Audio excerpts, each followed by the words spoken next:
again and again repeated ஒரு question வந்துட்டே இருக்குன்னே சொல்லலாம். நம்ம நிறைய personal hygienic, private part hygienic, vaginal hygienic பற்றி நிறைய பேசியிருக்கோம். சுத்தம் எப்படி இருக்கணும், எந்த மாதிரி இருந்தால் எந்த ப்ராப்ளமும் வராது அப்படின்னு சொல்லிட்டு எக்கச்சக்கமான வீடியோஸ் கொடுத்துருக்கேன். பட் இருந்தாலும் அகெயின் ரிப்பீட்டடாக ஒரு கொஸ்டின் கொமெண்ட்ல இருந்தது. என்ன கொஸ்டின்னா, இந்த கொஸ்டின் கொஞ்சம் பார்க்கும்பொழுதே கொஞ்சம் வித்தியாசமாக இருந்தது அப்படின்னே சொல்லலாம். அவ்வளோ இப்படிலாம் இவாளுக்கு எப்படி யோசிக்கிறாங்க அப்படின்ற ஒரு தாட் இருந்தது.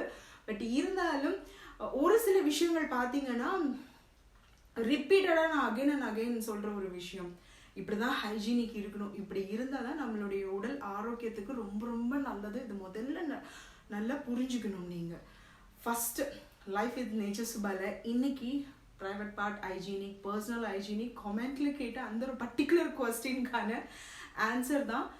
உடம்பு என்றைக்குமே பார்த்தீங்கன்னா நல்ல ஒரு தண்ணீர் ஹைட்ரேட் இருந்துகிட்டே இருக்கணும். ஃபஸ்ட்டு ஒரு விஷயம், நல்ல உடல் உழைப்பு எக்ஸசைஸ் கொடுக்கணும். குறைஞ்சபட்சம் ஒரு 45 நிமிஷமாவது உடல் எக்ஸசைஸ், அந்த ஸ்வெட்டிங் ஆகுற அளவுக்கு. அதுக்குன்னு ரொம்ப மாங்குலாம் பண்ண வேண்டாம். பொறுமையாக பண்ணுங்க, ரிலாக்ஸாக நிதானமாக பீஸ்ஃபுல்லாக பண்ணக்கூடிய விஷயங்கள் எதுவாக இருந்தாலும் ரொம்ப ஹாப்பியாக பண்ணுங்க. அது ரொம்ப ரொம்ப முக்கியம். அண்ட் இன்னொரு விஷயம் என்ன அப்படின்னா, சொல்கிறத கரெக்டாக ஃபாலோ பண்ணுங்க. இது most important. And another thing is, இப்போ சொல்லக்கூடிய ஒரு விஷயம், இந்த மாதிரி கொஸ்டின்ஸ்லாம் எப்படி உங்களுக்கு ஒருவேளை கொமெண்ட்க்கு கேட்கணும்னு கேட்குறீங்களான்னு தெரியல, பட் சொல்ல வேண்டிய கடமை. ப்ரைவேட் பார்ட்டில் அதுவும் வெஜினல் ஹைஜீனிக்கில் மஞ்சள் பேக் போடலாமா அப்படின்ற ஒரு கொஸ்டின் பண்ணவே கூடாது. யூஸ்வலாக ப்ரைவேட் பார்ட்டில் நான் எப்போவுமே சொல்லுவேன், கேர்ள்ஸ்க்கு இப்போது வெஜனா இப்படி இருக்குது அப்படின்னா இப்படி மேல் நோக்கி கீழே இப்படி வாஷ் பண்ணுங்க அப்படின்னு தான் சொல்லுவேன். இந்த சைடுலலாம் நல்லா வாஷ் பண்ணுங்க. ஸோ எப்போவுமே இப்படி மேல் நோக்கி கீழே வாஷ் பண்ணுங்க. ரொம்ப ரொம்ப இப்போ நெயில்ஸ்லாம் சில பேருக்கு இருந்தது அப்படின்னா ரொம்ப கேர்ஃபுல்லாக வாஷ் பண்ணணும்னு சொல்லுவேன். ஆயில் அப்ளை பண்ணுங்க, ஃபார் எக்ஸாம்பிள் கோகோனட் ஆயில் போடுங்க அப்படின்னு சொல்லுவேன்.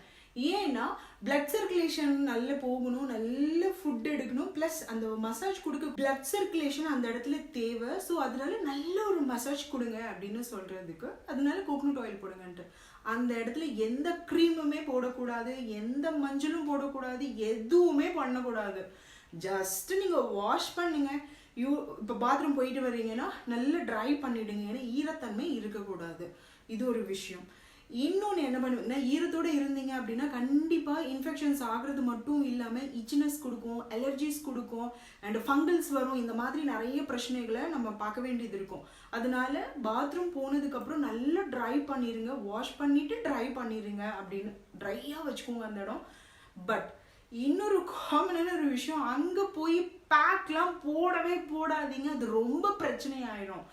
வெஜனல்ல எப்போவுமே உங்களுக்கு ரொம்ப ஒரு அன்கம்ஃபர்டபுளாக இருக்குது அப்படின்ற பட்சத்தில் ஆயில் போட்டு நல்ல ஒரு வெதுவெதுப்பான வார்ம் தண்ணியில் வாஷ் பண்ணுங்க. ஏன்னா எண்ணெய் பிசுக்கு போகாது.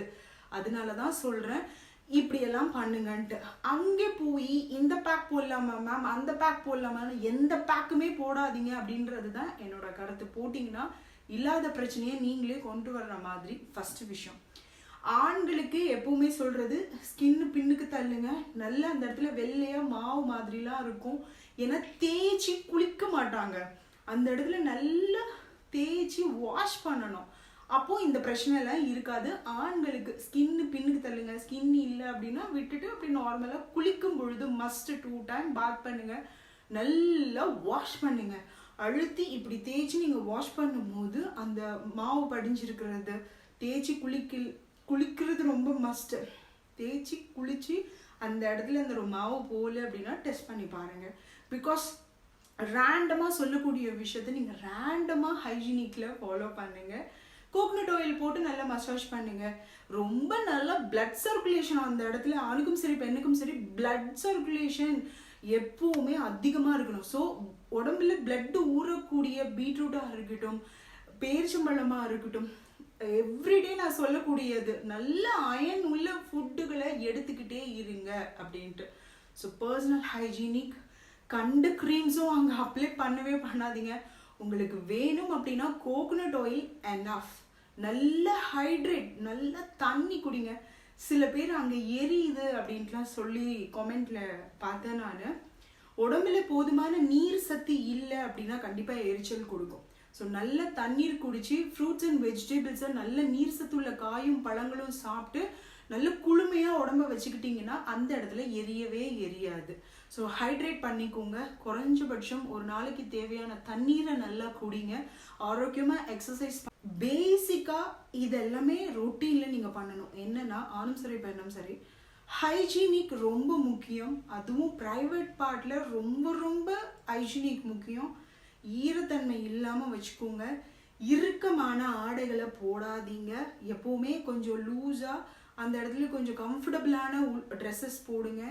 இன்னர்ஸை மாற்றுங்க, அதாவது உள்ள ஆடைகளை மாற்றுங்க. அண்ட் நல்ல ஆரோக்கியமான காய்களும் பழங்களும் நல்லா சாப்பிடுங்க ஹெல்த்தியாக. அண்ட் எக்ஸசைஸ் பண்ணுங்க. இந்த மாதிரி பண்ணிட்டே வந்தீங்க அப்படின்னா எந்த ஒரு பிரச்சனையுமே வராது. ஸோ இன்னும் நிறைய விஷயங்களை அடுத்தடுத்து நான் உங்களோட பகிர்ந்துக்கிறேன். Heat healthy, take care.